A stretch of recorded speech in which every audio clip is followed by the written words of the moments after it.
So, ladies and gentlemen, we have the Associate Professor Sue Cobb, and I would like to ask you more about this technology for learning, which you have a keynote presentation in the morning. So, could you please elaborate more on this topic? Well, what I was talking about was the research that we've been doing for the last 20 years and explaining really where we came from at the beginning, where we were exploring the use of virtual reality technology and looking to see what it might be useful for as a learning resource.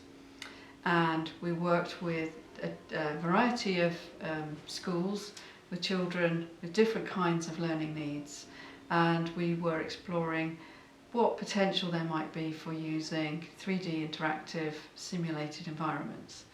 And at the start we were developing environments that could be used to help children with learning disabilities to practice everyday living skills. So it was very much procedural tasks, learning how to go about making decisions and learning the sequence of tasks in daily activities. And the idea there was that because it was a simulated world, then we were giving children the opportunity to practice doing something in the computer that they could then go out and use to support their skills in the real world. Mm-hmm. Could you please describe us how this session with the disability children looks like, or which kind of activities are included? Well, over the 20 years, obviously, we've worked on a number of projects and different kinds of things. But initially, they were things, so really simulating perhaps a scenario in your day. And the first project that we worked on developed a sort of day in the life scenario. So you would be placed in your home and then go through a series of decisions for how you would prepare for the day, washing, choosing what clothes to wear, and then making decisions about going out into the community. That might be to go to the supermarket to get some shopping, for which you'd need to plan your journey, how you would get there.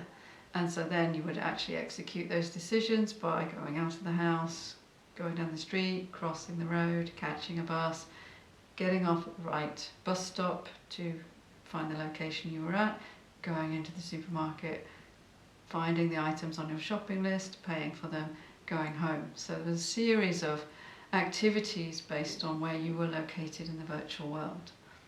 Mm-hmm. And which kind of technology you are using? This was virtual reality, and it was developed by a company called Superscape, which was one of the early, more affordable, commercially available desktop VR platforms. And this was in 1992, so early days of virtual reality. Mm-hmm. So when it comes to the cost of this kind of technology or equipment, it's like 20 years past, it's like more accessible to much the regular more accessible user? Now. The equipment that we had back in the early 1992, it wasn't costing us so much for software because we were actually working with the company to evaluate potential uses, but the computer, the PC that we were actually running, needed to run those environments on, cost £17,000, and that was just for a PC. So obviously technology has advanced a lot in that time. Everything is much more affordable. Computer graphics have improved, and computer systems are much faster, and now the peripheral equipment, like the immersive headsets, are all smaller and lighter and much more user-friendly. Mm. So how do you see the possible future development? Might be also for the home user, or? Well, I think that's happening already, and I think what we've seen happen is a merging of sort of two different computing movements. So virtual reality was very much at that time looking at high-end, expensive systems where we were building three-dimensional worlds. And what's happened along the way is that computer games have moved and advanced into 3D formats. And so actually now what we have is computer gaming platforms being used to develop 3D interactive worlds. Mm-hmm. Thank you very much. Okay, despite your presentation, which topics you find interesting in today's conference? Ooh.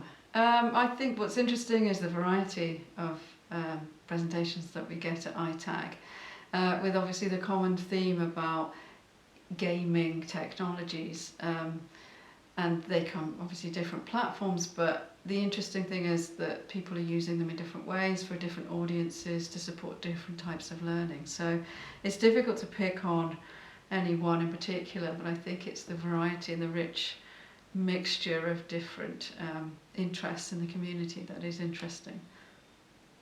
Mm-hmm. Thank you very much. So that was the Associate Professor Sue Cobb for the ITAG Conference 2014. And there will be the cut. Thank you very much. I thought I was rambling a bit. Are you going to